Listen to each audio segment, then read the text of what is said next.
So today, let's talk about how not to rot during the summer holiday.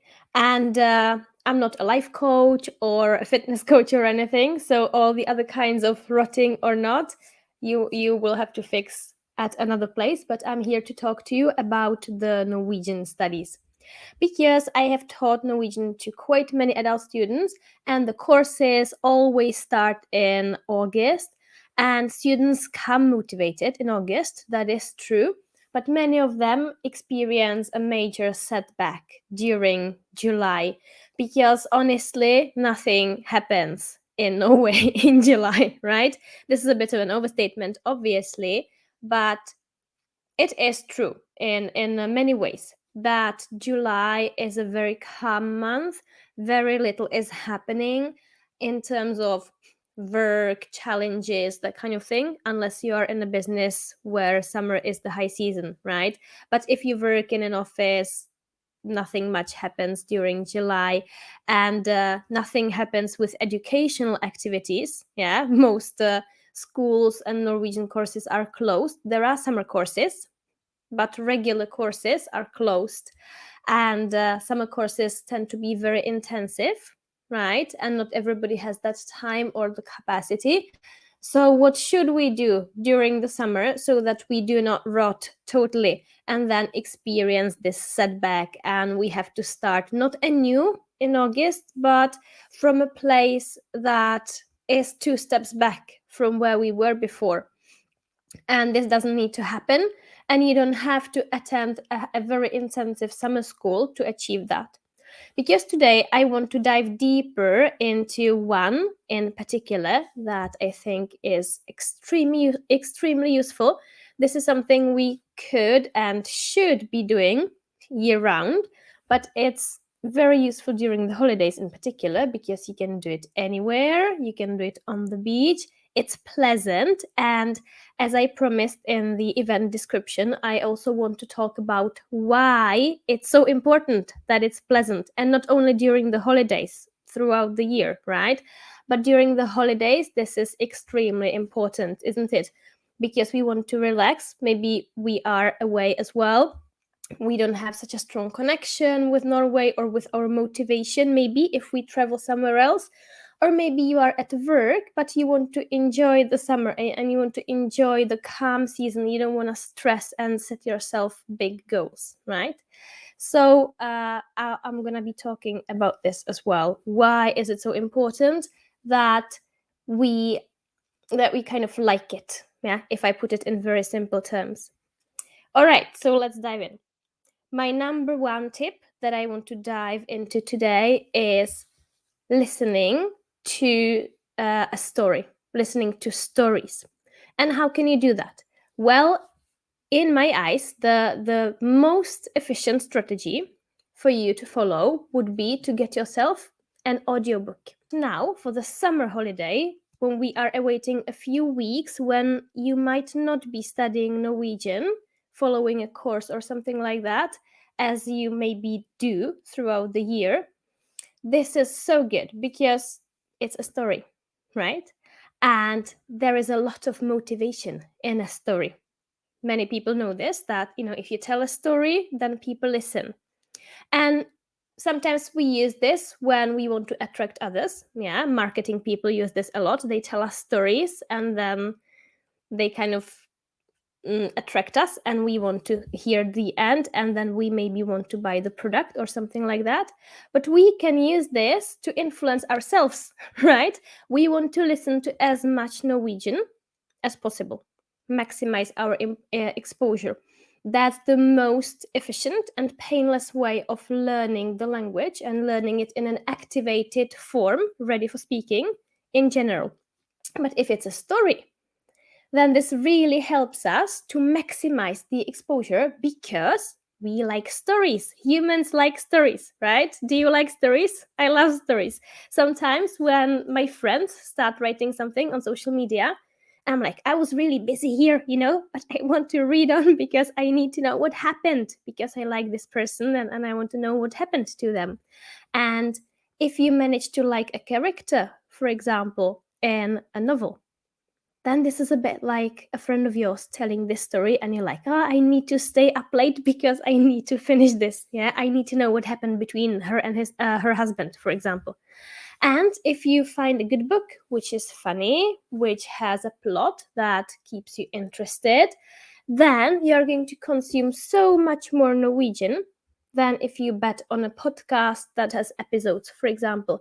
I mean, a podcast is good as well. If you like podcasts and you have one that you like listening to and that has a topic that is of interest for you, then you might do that as well. And you might listen to a few episodes every day and you might enjoy it. That's perfect. But people, a story, it will catch you and hold you. And that's how you will get a lot of Norwegian under your belt, much more than you would with a podcast, because the episode finishes and the next one has a new topic, right? But the book, it's only one topic. It never finishes until it finishes. And then you have finished a book. And wow, finishing a book in Norwegian. That's cool, isn't it? Because that boosts your self confidence a lot. It shows you how competent you are as a language learner. And having these feelings of achievement and competence, that is also very, very important. It's a very important factor in our motivation and in our ability to learn itself. It's very, very important, and it's a very overlooked factor. It is a big difference if you like it or if you don't, and if you feel competent, and if you don't, if you feel good about yourself or if you don't. Yeah, there is a world of difference in your results. And you might have noticed that summer is this kind of season when books are being marketed to people in general, because we want to relax, we want to maybe read, or we want to listen while doing something we like or not thinking so much. And I have seen commercials throughout the city for offers on audiobook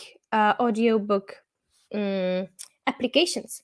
So there is one in particular that offers 48 free days that has your back for the whole summer, and then you can cancel. Yeah. I'm not affiliated with any of these, but I just think, just look around you. You will see these commercials as well, I'm pretty sure. And it's a very good choice. Yeah. And even if you pay for it, it's a few hundred per month or a few hundred for a single book. And this might teach you more Norwegian in general than all your language courses have, because this is so practical. Yeah, reading a book that you like, a book which has real life dialogues, right? And if you like the people in the book, and if you like the voice of the person who is reading the book, that is just so valuable. So I really want to encourage you to do this, to get yourself your audiobook, possibly your first audiobook, maybe if you're not used to doing this, for the summer. And if your level is not that high, you can still do it. There are a few ways in which you can make this listening thing more accessible to you. And of course, one is to choose things that are adapted to your level. Then you have to make some compromises regarding your motivation, maybe, or how much you like it, because not everything that's graded for level is that engaging. And in Norway, there are not so many easy readers, or in Norwegian rather than in Norway, right? There is much more selection for English or Spanish, for example, than there is for Norwegian. There is something like The Mystery of Niels is an audiobook which is graded for level, so you can try that one. You can get that online, and it's even for free, this one. And there are many children's books that are actually funny. Yeah, you can check out, for example, Erlend Loe. It's the one who wrote Naiv Super, which is the book of his that is recommended in textbooks. I do not recommend that book for Norwegian learners. It's a brilliant book. Don't get me wrong. I love the book, but I was myself encouraged to read it at B1 level because it has short sentences. Yeah, but short sentences doesn't really mean that it's simple or easy to understand or easy to get what he means. So the book actually is very lovely, and it's heartwarming, and it has a lot of depth into it, which you do not get at a weak B1 level that easily. And I've seen it made many students quite frustrated because they read it and were like, okay, I kind of understand, but what's the point of this book, right? So this is not the book by Alan Lu I would recommend to begin with, but he has other books like Fisken, or he has a series about Kurt. Yeah, Kurt blir grusom, and so on. And these books are meant for kids, but a good book for kids is in equal measure for adults. And this author is one good example of that. He has like brilliant children's books that are witty, funny, and you will love them. Just try it, and you try Fisken. You will love it. Don't try Naiv Super as the first thing you do. Do it later though, yeah. But Fisken, for example, you can do that at A2 level. You won't understand everything, but you will get the feel of it. Yeah, you will understand enough to enjoy it. Another one that you can try at a little higher level is the famous author Younes Bø and his children's books. He's written a number of children's books about Dr. Proctor, and these are so funny, and I cannot recommend them enough. That would be a little higher level probably than Fisken, for example, but really, really, really good, and much simpler plots, right, than, for example, his novels, his famous novels for adults. So these are some tips, but there is, of course, a lot to choose from. And a very good tip also, like how to make things more comprehensible, is to go for a translation of something you know from before, like Harry Potter. I always say that because everybody knows Harry Potter, right? But if you have a book that you love, that you have read multiple times, or that you read as a child, go check if this is available in Norwegian. Yeah. So a lot of books by the Swedish author Astrid Lindgren, for example. She's a very famous author and translated into many languages. The books are Swedish, but she's a Scandinavian classic, isn't she? And a lot of this, or actually all of this, I would say, is translated into Norwegian. Go check out if there is something like, Pippi Langstrømpe or something like that. This is lovely because you might know these things from your childhood. So you will know what it's about, and that's going to make it much more comprehensible for you, much easier to follow, and you're going to enjoy it. And if you enjoy it, you're going to learn so much more Norwegian. And this is something I want to talk about as well for a minute now. If you just enjoy it, yeah, if you enjoy what you're doing, what you're reading, one benefit, of course, is that you will stay with it for longer. Like I mentioned at the beginning, that's the huge advantage of audiobooks. If you compare, for example, with other sources, yeah, like your textbook exercises, they are good, right? But it's not the same, is it? So this is the one thing. It's gonna keep you, and you need a lot of exposure to learn and to have good retention. But the other one is that there is something called the affective filter, and this is something very important and very overlooked. And what this says, this is a theory proposed by Stephen Krashen, a very renowned linguist and language acquisition researcher.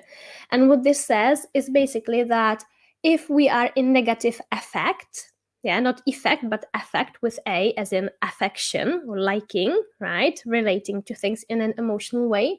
So if we are in a negative affect, then what happens is that there is this filter. You can imagine it as a wall or as a filter that ultimately blocks learning and acquisition. If it's learning or if it's acquisition is this kind of learning when we actually own the thing and can use it, right? Whatever it is, if you are in a negative affect, then this is going to get very much weakened or even shut off. So what is negative affect? This might be, for example, fear or anxiety. This is a number one killer of any acquisition. So if you hate your teacher and you're afraid of coming to class, you are afraid of embarrassing yourself, this kind of thing that we sometimes have, then your learning is ultimately blocked and you are wasting your time in that kind of class. Yeah. So this is what that means in the kind of harshest form. But there are more subtle negative effects. One of them is, for example, boredom. And it doesn't feel that bad as having anxiety and fear, right? But it blocks your acquisition and learning in equal measure. So it's not like you have to push yourself and you have to get through because that's how you learn. Well, no, you will learn something, but if you want to be efficient and you want to have good retention and you want to own the things and actually be able to use them in speaking, then you should bet on things that you like, because you will learn so much more with much less effort and much less frustration as well. You will like it, yeah? And so if you like it, you are not bored. That also entails true motivation. And lack of true motivation is another thing that can put you in negative effect, yeah, and block learning. And again, it's easy for teachers, for example, to say, all right, you just have to summon your motivation. Yeah, so do you want this or don't you? All right, that is true on some level, of course, but pushing through hours and hours of the thing that you hate is not efficient learning. You will learn something, you will have some retention, you will acquire things on the way as well. But if you spend the same time listening, for example, to audiobooks that you actually like, and maybe working with the vocabulary on the side and having the grammar explained and things like that, you would, you would learn so much more in the same amount of time, and you would be a happier person for that. Yeah. So this is what I mean by the importance of liking it. And audiobooks for the summer. Oh my god, who doesn't like a good audiobook? Yeah. And wherever you are, if you are walking somewhere, if you are lying on the beach, if you are on your hytte, whatever that is, you can be listening to an audiobook.